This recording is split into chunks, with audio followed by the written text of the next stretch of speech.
The paradox that boosts brain power. Let's get right into it. Number 1. Acting smart limits learning. Your brain has a funny little defense mechanism, a sort of intellectual bodyguard whose only job is to protect your ego. Imagine you're in a meeting and someone casually drops an acronym you've never heard before, like TPS reports or synergistic transplatforming.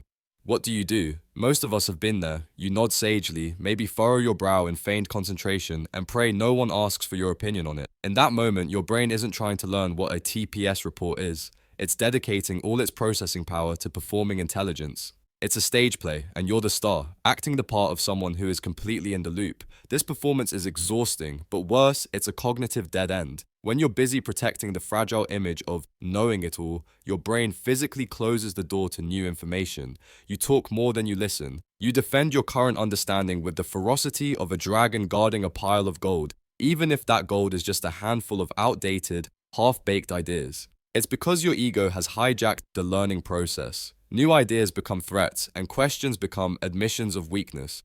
You become a walking, talking encyclopedia with a crucial flaw. The editors went on strike a decade ago, so none of the information can be updated. This desperate need to appear smart creates an intellectual echo chamber where the only voice you hear is your own, confirming what you already think you know. Ultimately, trying to look smart is one of the dumbest things you can do for your brain. Number 2.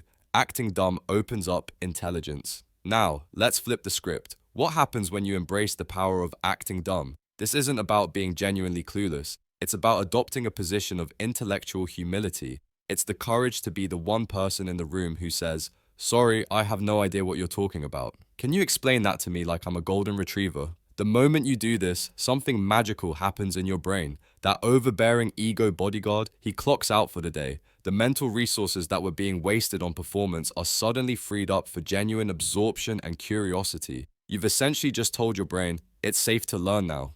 Daring to ask the so-called basic questions is a superpower.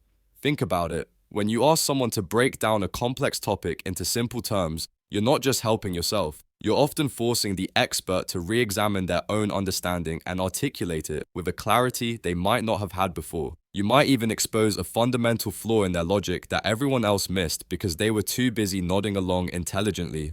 This is how you learn faster and deeper. Instead of just getting the surface level summary, you dig down to the foundational principles. Admitting you don't know isn't a sign of a weak intellect. It's the signature of a secure one, an intellect that is more interested in growing than in posturing. It's the ultimate paradox. The gateway to becoming truly intelligent is being brave enough to look a little dumb. Number 3, the beginner's mind. In Zen Buddhism, there's a concept called Shoshin, which translates to beginner's mind. It's the practice of approaching a subject, even one you're an expert in, with the same attitude as a beginner: openness, eagerness, and a complete lack of preconceptions. An expert's mind is often a liability in disguise. It's filled with well-worn neural pathways, shortcuts, and biases that are incredibly efficient for solving problems you've seen before, but terrible for generating new ideas. The expert sees a problem and their brain immediately snaps to a familiar solution. The beginner, however, sees a wide-open field of possibilities because they don't know the right way to do things yet.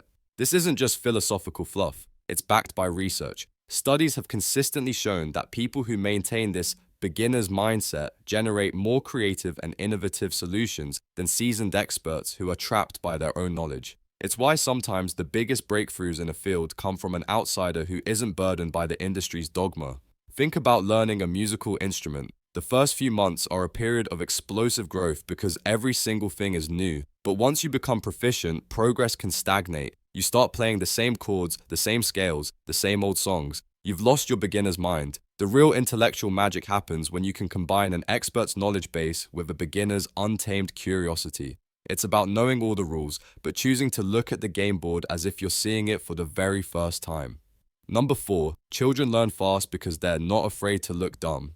If you want to see the beginner's mind in its purest, most chaotic form, just watch a child for about 10 minutes. Children are the undisputed champions of learning, and their secret weapon is devastatingly simple. They are not afraid to look dumb. A 5-year-old has absolutely no ego invested in pretending to understand quantum physics or the stock market. Their entire operating system is geared toward one goal: figuring stuff out. And their primary tool for this is the relentless sanity testing, all-powerful question: why? A child's why isn't just a simple request for information, it's a drill. It bores through surface-level explanations and gets straight to the foundational logic of a thing. Why do we have to eat vegetables?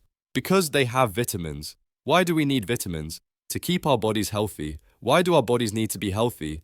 They will keep going until they hit a bedrock principle, or, more likely, until the adult's brain short-circuits. As adults, we've been conditioned to stop this process. We ask one why, and if the answer is satisfactory, we nod and move on. Partly because we don't want to seem annoying, but mostly because we don't want to reveal the depths of our own ignorance. We've traded that relentless engine of learning curiosity for social grace. Children are a powerful reminder that the fear of looking stupid is a learned behavior, a mental virus we pick up on the playground of life that throttles our innate ability to grow. Number 5. Great discoveries started with dumb questions. Many of the most monumental breakthroughs in human history began not with a stroke of genius, but with a moment of profound, almost childish ignorance. They started with questions so simple, so fundamental, that most adults had long since dismissed them as obvious. Take Isaac Newton. For thousands of years, people watched things fall. An apple breaking from a branch and thudding to the ground was about as exciting as watching paint dry. It was just a fact of life. But Newton had the audacity to ask the dumb question, why does it fall down? And for that matter, why doesn't the moon fall down too? It's a question a 7-year-old might ask their parent. Yet, by refusing to accept the obvious, Newton laid the groundwork for the law of universal gravitation, forever changing our understanding of the cosmos. Then you have Einstein, the king of the dumb question. His theories of relativity weren't born from incredibly complex equations, but from simple, imaginative thought experiments. He asked things like, what would happen if I could ride alongside a beam of light? It sounds like a daydream, not the starting point for a revolution in physics, but by starting with these naive-sounding inquiries, he was able to dismantle and rebuild our entire concept of space and time. These giants of science teach us a critical lesson. Genius isn't just about having the right answers. More often, it's about having the courage to ask the right questions, especially the ones that everyone else has stopped asking because they think they already know. They remind us that sometimes the most profound insights are hiding in plain sight, obscured only by our assumption that we're too smart to question them. Number 6. In communication, acting dumb builds deeper understanding. Let's move this paradox out of the laboratory and into your daily life, specifically into your conversations. Think about the last time you had a disagreement. The natural instinct for most of us when we feel misunderstood is to armor up. Your voice gets a little louder, you start interrupting, and your brain's sole mission becomes proving that you are right, and the other person is fundamentally, catastrophically wrong. This is the acting smart approach to communication, and it almost always ends in a stalemate of mutual frustration. Now, consider the alternative, acting dumb. Instead of launching into a defensive monologue, you pause. You say, hang on, I think I'm missing something here. Can you explain that part again? I'm not sure I'm following your logic. Or even more powerfully, you know what? I don't think I'm explaining my side very well. Let me back up. This is a conversational judo move. By admitting a lack of understanding, by acting dumb, you instantly remove the ego and hostility from the exchange. You're no longer in a fight, you're on a collaborative quest for clarity. This simple shift creates empathy. It signals to the other person that you care more about understanding them than about winning the argument.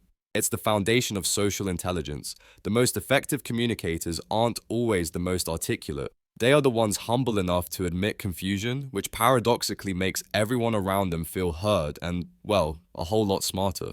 Number 7. In creativity, embracing dumbness leads to breakthroughs. Every truly innovative idea has a moment in its infancy where it looks indistinguishable from a stupid one. Creativity is not a clean, linear process. It's a messy, chaotic playground. Think of a corporate brainstorming session. What kills creativity faster than anything else? The palpable fear in the room of saying something foolish. Everyone is self-censoring, carefully curating their suggestions to sound plausible, intelligent, and safe. The result is a list of slightly different versions of what the company is already doing. But the legendary creative environments, from Bell Labs to Pixar, all share a common trait. They create psychological safety, a space where dumb ideas can be voiced without penalty. They know that the path to a brilliant idea is often paved with dozens of gloriously bad ones. Those who dare to try foolish, outlandish things are the ones who stumble upon breakthroughs. A safe idea, by its very nature, lives within the confines of existing knowledge. A truly novel solution often comes from a place that looks illogical or absurd at first glance.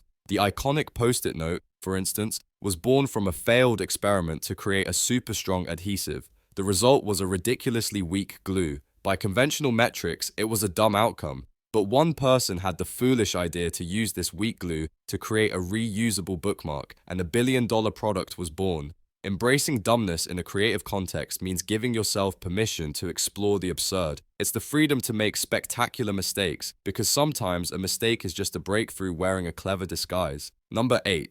True intelligence is letting go of ego. So here we are, at the heart of the paradox. We've been culturally conditioned to believe that intelligence is about having answers, about being a walking repository of facts and figures. But this is a fragile and limiting definition. True, dynamic intelligence is not the state of knowing, but the process of learning. It's about curiosity, adaptation, and the ability to update your own mental software. And the single greatest obstacle to that process is your own ego. Your ego is the part of you that desperately needs to be right, that equates being corrected with being humiliated. Learning requires the exact opposite. It demands that you embrace being wrong. When your sense of self-worth is no longer tangled up with being the smartest person in the room, you become intellectually invincible. You are free. Free to ask the simple question that clarifies a complex problem. Free to absorb new information without your ego acting as a biased filter. Free to try a wild idea and fail, not as a reflection of your worth, but as a valuable data point on the path to success. Tearing down the ego's defenses is what separates the pretenders from the true thinkers. The person who is terrified of looking dumb can only ever operate within the tiny circle of what they already know. But the person who is brave enough to admit ignorance and ask questions has no limits. Their potential for growth is infinite. To unlock your brain's full power, you have to let go of the need to perform intelligence and simply allow yourself to be intelligent. That's all for today. I'll be making similar videos in the future. Subscribe to see them.